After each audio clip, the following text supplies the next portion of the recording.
as women specifically, we put ourselves down. We have a lot of self-doubt. We have imposter syndrome. To hear it from another woman in that context is very powerful.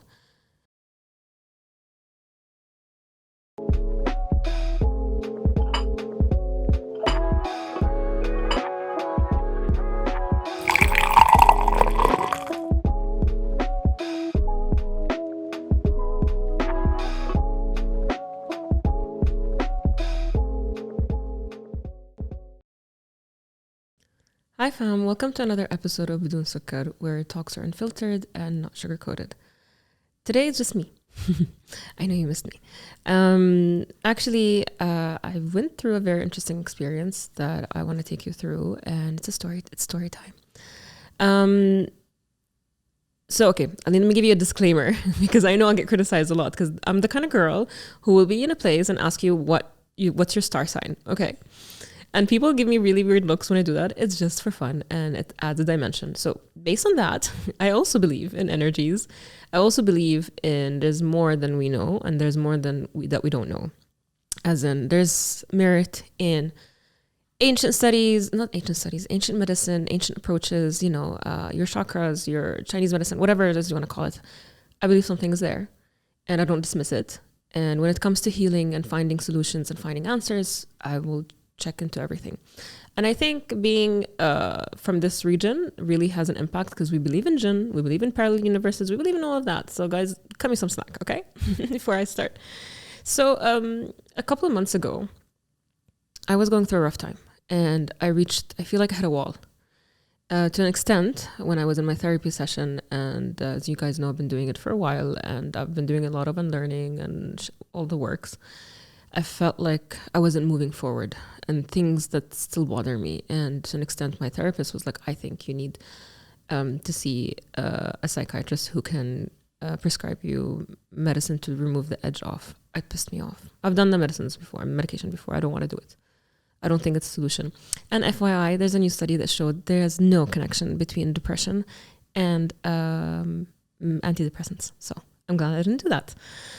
So I knew I needed to check other avenues, and I did. So one of my friends, very good friends, we had a conversation about healing and therapy, and I was telling her, I think, why don't you go to therapists and, deal with everything? She said, I don't do it. I don't need it. That's not what I need. I need other type of healing. I said, okay, what do you mean? So she knows a healer, and it's energy healing, and she uses different methods that are like NLP and CBT and all of these things. So they're quite really helpful in guiding you. It's always been in my mind, the back of my head for a long time to look into her. And I think that was the time. So I didn't know what is energy healing. I didn't know what it entailed. I didn't know anything. And I just texted her. I actually DM'd her and we talked, and I texted her and told her what's wrong. So a session looks like this normally. The first part, I will be asking you questions so that I understand your story. And through your story, I will help you understand what core limiting beliefs you have. The second part, I will explain to you how the mind works, how these beliefs were created when you were a little girl, and how to change them as an adult. So I'll actually give you tools so that you can navigate through your healing journey.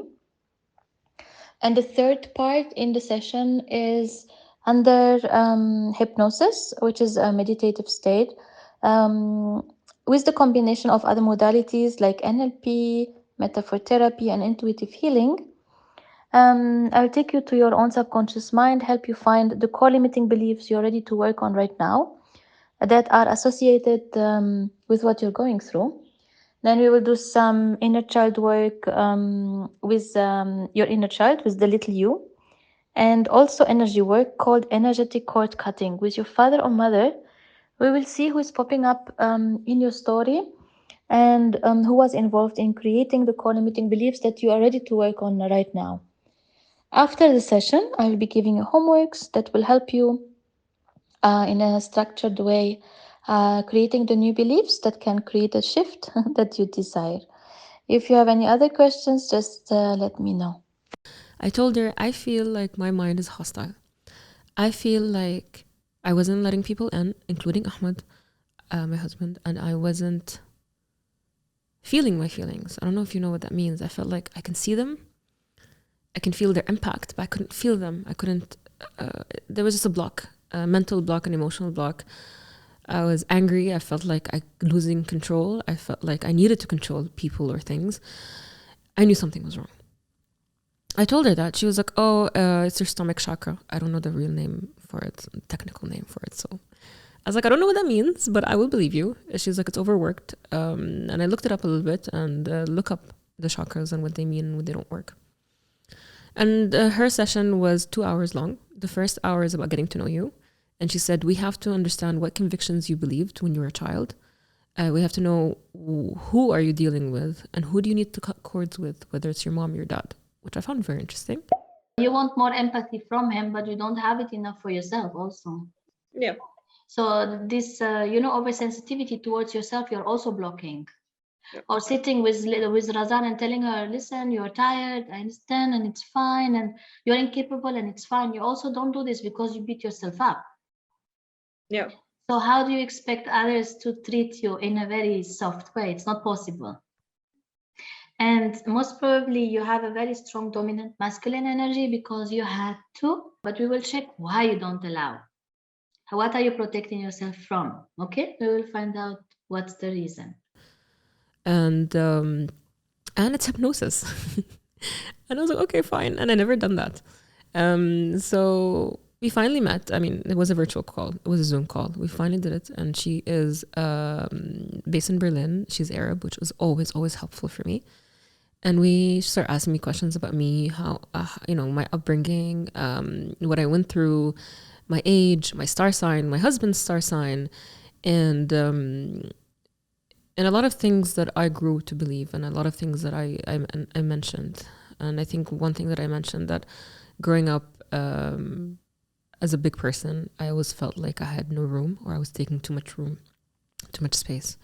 We talked about my dad's passing and how that impacted me. We talked about how I grew up and the lack of having a mom and all of that. And you know what she told me? She told me, first of all, you denounce female energy and you see female as a weakness. Inside of you have also rejection towards the feminine, because for you it's very powerless.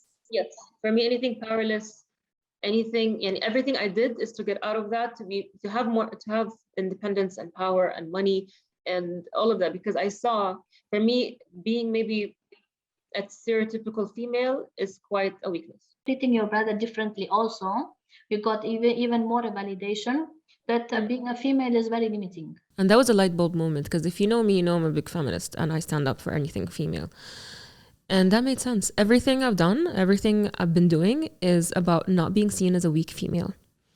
And that being female is weakness. And I've been seeing it throughout my life, that being male is successful, being male is strong.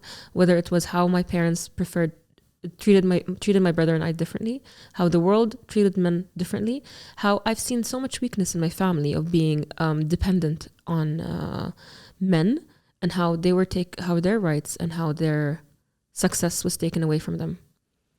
So yeah, I think I'm a self-hating feminist, and I didn't know I was. And also apparently female energy is water energy. And she was like, you're a star sign. You're a Libra. Your star sign is a Libra, which means you are air. And that's what she told me. She was like, you need a waterfall. You need to stop shying away from being a female. And that was very interesting, because I've always felt uncomfortable around feminine women.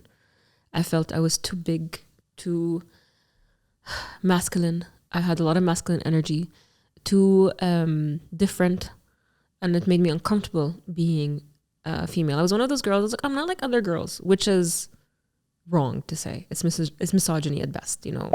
Inti, do you judge girls who are over girly and feminine? I used to for a long time, and I wouldn't want to be that. And I feel very uncomfortable around women like that. Okay. Especially if they were petite and small, because I also had weight issues, and I had weight loss surgery 6 years ago come in. So I feel too big, you're taking too much space, and those girls are all petite and girly. It's always together. It's really rare to find bigger, fuller women who are that girly, or it doesn't come off as girly from what I saw. So it's always هيك هالقد بيكونوا هالقد فتفتين وبيكونوا too girly when everyone likes them, and being a fuller person was always difficult. Yes, but you have different archetype. You can be a powerful shaman woman. It's just an archetype. We don't need to be princesses. Yeah. But even that archetype you're rejecting, you want to be the warrior. And I didn't know I was doing that. So she also asked me about my name. What does it mean? And Razan in Arabic means being level-minded or level-headed, having a balanced head over your shoulder, on your shoulders. But when I looked it up again in that session, apparently my name also means to be still. And it's something I don't know how to do. I struggle being still. I struggle not doing anything. She's like, you are acting like a warrior in survivor mode and you need to change that. You cannot relax. No, I can't. You know why? No. Because you're living on survival mode, because you had to since you were born. You need to stop running away. It was very interesting because I thought I was done, but no, I'm not. And I struggle coasting. I struggle waiting for things to happen. And I realized when I force things to happen, they end up coming out in the worst way possible. I have troubles with patience.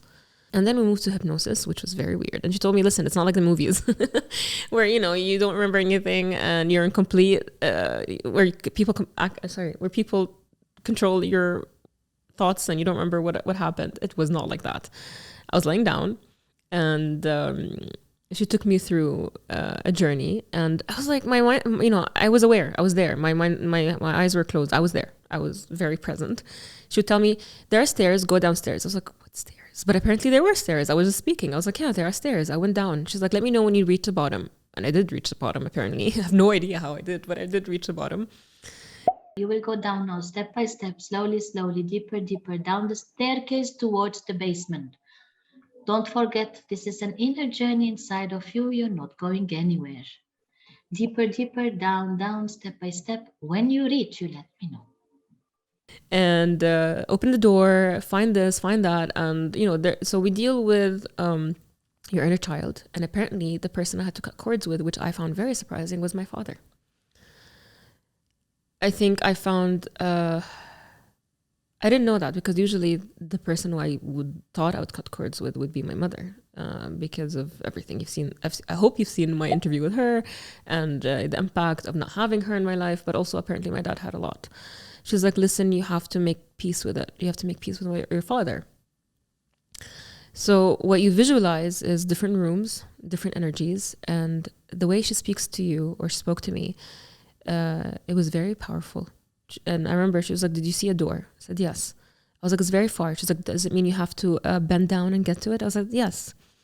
She's like, okay, imagine it's bigger. She's like, Razan, no matter what you do not bend for anyone else. Do not make yourself smaller. Do not do it all. And it was very empowering. You need to bend if you use it? Yeah. Like it doesn't need to be there. No more bending for Razan. For anyone or any circumstance. واضح? And I opened that door and she was like, what do you see? I was like, it's very dark. She said, you have to take all that darkness. I don't know, move it. I know it sounds like a lot of bullshit. Believe me, it's very weird saying these things and it's very vulnerable. And she would help me to remove all the darkness, all the feelings. And what struck me the most is I felt feelings I haven't felt in a long time. I felt exactly how I felt when my dad passed. And if you've gone through any grief of losing someone you know deeply or you care about, or a parent or immediate family, the amount and level of grief and sadness is so overwhelming that you would think you'll never get out of it. And I haven't felt it in 6-7 years. So to feel it back again, I was just crying. It was interesting. It made me believe in whatever is happening, her method, let's say.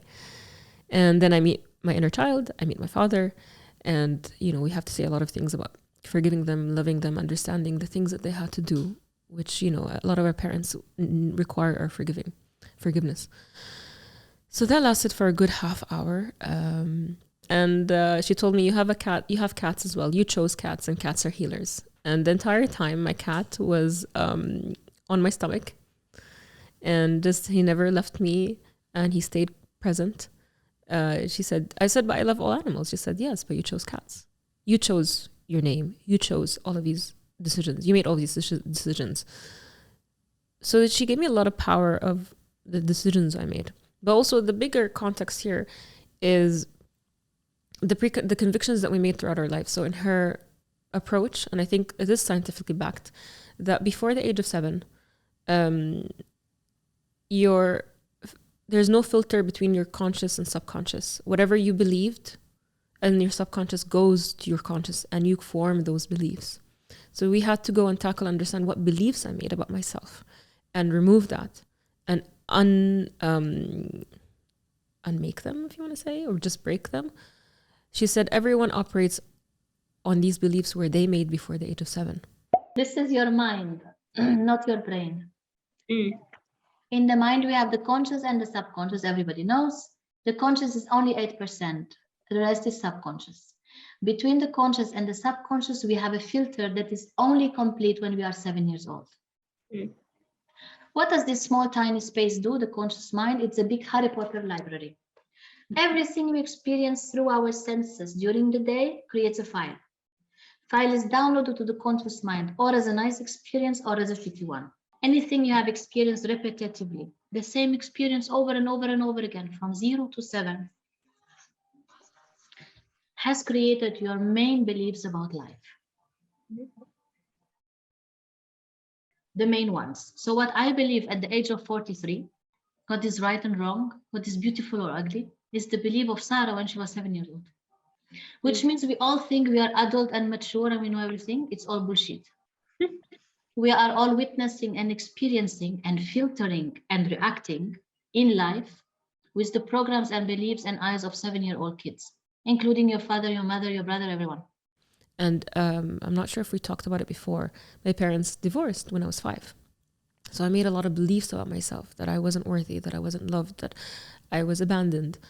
I was treated differently, so there was a lot of time to make all these preconceived notions. So it was about breaking those and adjusting the filter that you made. It was a very interesting approach, and I'll be very honest with you, I woke up from it and I felt lighter. I've been in a better mood and mindset ever since. She gives you a bit of a homework to do, affirmations, how to be in touch with your female side. For example, cooking more, being close to a body of water, which sounds pretty random, but I started doing more of those. But I also tackled my relationship with Ahmed. She was like, you know what happens between a fire and air? So he's a Leo, which means he's a fire sign. She's like, if it's too much air, you'll distinguish the fire. And I know I can do that sometimes to him, and it's unfair. And it nurtured our relationship a little bit better. We've been in a better place ever since. I think everyone and anyone should do this, regardless if you have an issue to tackle. It's good to go into your subconscious and to do different things. I felt like in therapy, I reached, again, as I told you, I reached a speed bump or a wall. And it's just sometimes you have to go in, and there's more to life than what the science that we know. There are more ways of getting to where you need to get emotionally, energy-wise. There's a lot of impact of your energy. A very interesting that happened. So while she was speaking to me, she suddenly had something stuck in her throat. And she was very uncomfortable, and I felt that was odd. I was like, are you okay? She asked me, do you have trouble in setting boundaries and expressing? Expressing, not so much. I was like, setting boundaries, yes. She's like, okay, I feel it. So I asked her, I was like, this throat issue, is it mimicking me? She's like, yes, if I'm with a client or with a person, I feel their pains, physical, and I feel something is stuck. So that was her throat chakra. So if you look up your throat chakra, it's the inability to express, your inability to set boundaries. Do you say what you need to say, or you don't say? I don't know why. I think I'm releasing something here. You think I don't have this normally. Do you express your boundaries easily? I express myself a lot. I'm very outspoken. Boundaries, I struggle with laying boundaries in general, whether for myself or towards others. So I found that very interesting and very different. So she helped me set my boundaries better. She helped me believe in myself better. She took me through affirmations that I needed to hear. And I think as women specifically, we put ourselves down. We have a lot of self-doubt. We have imposter syndrome. To hear it from another woman in that context is very powerful. To allow yourself to be strong, to allow yourself to accept your vulnerabilities, to allow yourself to hear that you are enough, coming from someone maybe who doesn't know you, and coming from someone who is a healer, who understands your energy, it was a lot. It was very impactful. At the second day, or the same day, I had some pain in my stomach, and I told her about it. She's like, yeah, that's part of the process. It's okay. And it's true. And ever since then, I felt better. And also, the interesting thing is, I don't know if you believe this, so in our region, our culture, we believe that we see when we dream of people who passed away, usually they're trying to be in our conscious, or they want to meet us. And all my dreams since my dad passed have always been sad and gloomy, even if I'm feeling okay. But ever since this session, I've never seen my dad in my dreams smiling or happy. I feel better about it. So yeah, I just wanted to take you through a journey and an experience of new healing. I'm always open to different types of healings. I've done a lot of things in Bali. I would seek different ways. I think it's sad that I'm always looking for things to heal, but I'm trying my best, because I think it's our responsibility to be a better self, to unlearn the things that we learned throughout our life, to leave the world better than we came into. It's a cliche, but I believe in that. And you know, another thing she said, your role is to make space for people like you, to make space for people to express. And she didn't know I had a podcast. She didn't know I have all of this. And I don't know if you know, but the reason I created Bidun Sukkar is to make space for me and people like me. So maybe I am fulfilling something here. I would like to think so. So yeah, do you have any experiences like that? What do you think? Did I just unload a lot of BS and you think this is ridiculous? Or do you think, oh, I might try it? If you did, either ways, I would love to hear what you think. I'll let you know if I have another experience, because I'm always open to that. Thank you for your time again, and thank you for tuning in, and I'll see you soon.